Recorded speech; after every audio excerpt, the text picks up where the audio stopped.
talking about hip hop on campus and how there are some campuses that have really, what's the good word for this? Capitalized on hip hop culture. And they've created whole majors on hip hop culture and rap and things of this nature. They've had rappers come onto campus to be guest lecturers or professors for the semester or whatever the case may be. But they still don't really admit or have a population of the people that support hip hop or the people that hip hop represents. So if you would think stereotypically, the black male is the biggest symbol of hip hop.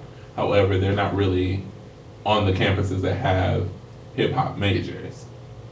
So how does that happen? How do you going to the wrong school apparently? That's what that sounds like.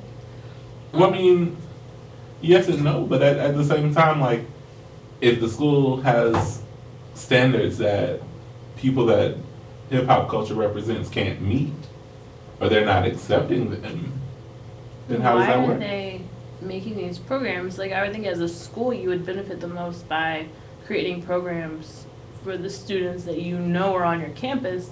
Yeah. Like, I know they want to diversify and maybe incorporate more of these other groups into it, but if you know that you're not going to have these people, why create the group? Like, the Well, majors. maybe I'm not explaining it correctly. There are more people than just African American men that digest the hip hop culture. Yeah.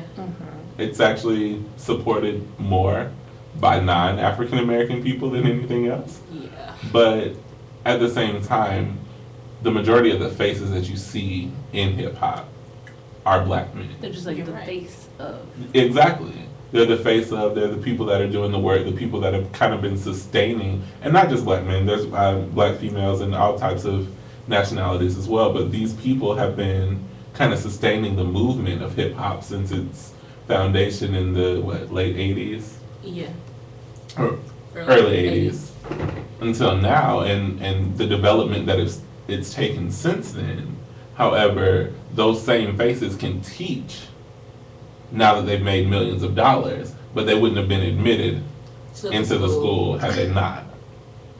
So how do you as a university, as an institute, support the decision to not let in the types of people that the music and the culture that you're explaining and kind of disseminating represents? Why are they not being let in? I mean, that's a good question. We have to look at the school's admissions policies and things of that nature, but we all know from research that African Americans, particularly African American men, are not the most highly represented population in college. Mm-hmm. So, you know, they're not the most highly represented people in graduating from high school. So they need to do better. Like, I mean, I don't know what else to say. Like, if that's, I mean, I hear you, but I also need you to hear that I mean, I just. they very well may be doing the best that they can with what they have. And there are situations where, excuse me, in certain populations, in certain areas, the high schools that they would be attending aren't providing the same quality of education. Oh, how true. The high school that I graduated from, I graduated from an advanced program that they had. So everyone that I graduated with that I knew and that was in my program was in the top 10% of our graduating class of 450. However, there were people in the same institution that were barely passing Algebra 2 by the time they graduated. Which I feel like is a failure as a whole nation, not even just this one little group or something. That's like, why are we not spending more time making sure that we're not sending people who can't do math into the world? Like, I agree wholeheartedly. Because, like, honestly, you have students who get to schools like GSU, UGA, that were in like top 10% of their classes at these high schools, and they can barely function in the classroom setting. Like I have a friend who graduated like top of our class, got to college, and got like a 2.0. Yeah. So I mean, it's real. And I mean, I think that speaks to a lot of different things and a lot of different policies. Like I know in certain areas, I think California is one of them. They have policies where if you are in the top 1%, no matter what school you go to, you automatically get accepted to the top schools in their state. And while you make that face, by the same token, there are some people who, even being at the top 1% of their institution, wouldn't have the GPA or whatever else to be accepted into a top tier school otherwise. I can see that. So, you know, with that being said, if you can't get in and you're in the top 1%, imagine what that person sitting on the 25 is looking like. You know what I'm saying? Right.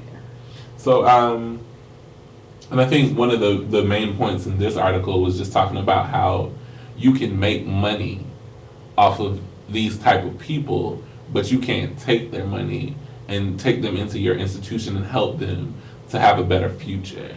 You can't educate them so that they can do better, but you sure enough don't have a problem making money off of the things that really matter to them, the things that really speak to them. So that was one point that I wanted to bring out. And then, yeah.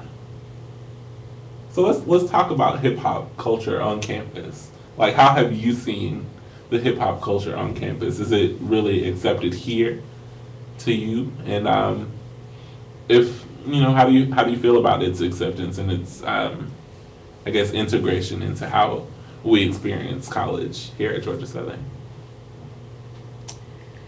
I really don't. I mean, they brought Ludacris a few years ago. You know, it is. I feel like it's just accepted as much as any other group. You better not say that. Don't do that. Please don't finish that statement. Okay. Oh my gosh. Which thing is it not accepted as much then? We've had Ludacris and Ciara. I think those are the only. Oh, I miss Sierra. I feel like That was before we is got the here, and I've been here for Springs, 6 isn't years. it? Huh? The Springs, isn't it? Another The spring conferences. I mean, the spring Spring concerts. I feel like But what I'm this saying year is, we've had those two in the last 7 years. We get these Luke Bryan. The rest of them concerts. have been country. Van Perry. Van Perry, Like, we could have had Bruno Mars Tim McGraw. last year. But we got the Van Perry. I don't know what they were thinking with that one. I don't even know who they are, to be completely honest. They're country. But I will say this. With a lion. That's who our student body voted for. Mm-hmm. So the majority of our student body is what the majority of our student body is. It honestly surprises me that we end up voting for these country like groups or performers, because to walk around campus or to be in Statesboro any other weekend or anything else, I feel like I'm way more exposed or to see like the hip hop scene or like hear that blasting out of cars way more than I ever hear country or anything else in the city. I agree with you, but I am inclined to believe that I would run the other way if I heard country blasting out of Well, that's someone's what I mean. vehicle. That like I would. I haven't heard it. I'd feel some kind of way about like hearing Shania Twain or who else.